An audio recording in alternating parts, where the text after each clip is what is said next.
Ndugu zangu mimi nina wazo. Unawazo gani? Tumpigie baba simu tumweleze hii hali ya hapa. Jamani apigiwe tena simu baba tena.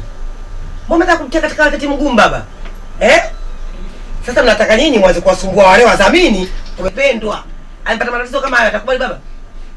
Mnataka afya yake teteleke. Au akauke kwaliko? Sasa tufanyeje? Mbona una kielele sana? Nilisema Vena analishughulikia ile swala hili. Imekuwaje? Vena ndo baba yake mzazi. Asada mkubwa baba yake mzazi ana kipi huyo mjomba tumbo? Hana mbele wala nyuma, yupo tu. Sasa tukae ulimuona pale. Tunashika mbwa wifi yake Chiku. Kama hayupo kobisi jamani. Yule kiboko. Jamani hebu tumwache bwana. Kwani tunahangaika visi kwa sababu ya mtoto wake? Sisi tunamsaidia yeye kaka tu baridi.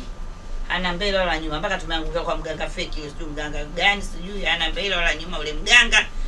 Basi tunamta nani sikusheshe. Kobisi hapana jamani. Tumekaa pale kusikipa. Tunaikwa midawa sisi. Yaani tumeanza kabisa rasmi kutibiwa kwa ajili ya mtoto wake. Kama hayupo akobisi nye kauzu ayule la longu sana yule. Huyo ndio kobisi kikala sasa. Lakini huyo Ahmadi naye ametoka kimya. Hivyo watu ndio kumbe ndio wanavyosafirigi hivi jamani. Unasafiri hata kupiga simu nyumbani kwako kujua wenzao wanaendeleaje. Wewe mwenzako aache kucheka huko na mtoto wake na mkeo akuazie wewe. Utamsaidia nini katika maisha? Baada hiyo ndio. Sero.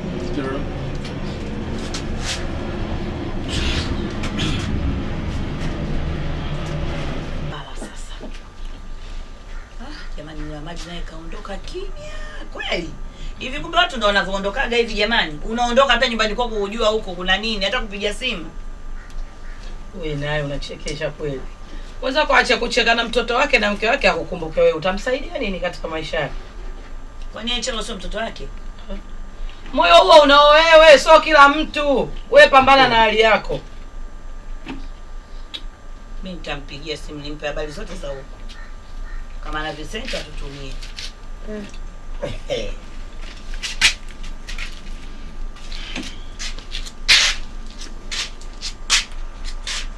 Tukae mwanangu.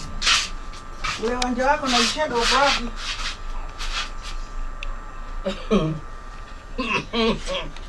Makubwa. Mwaija leo na mtoko. Nakuuliza nionyeshe basi. Hivyo hapo.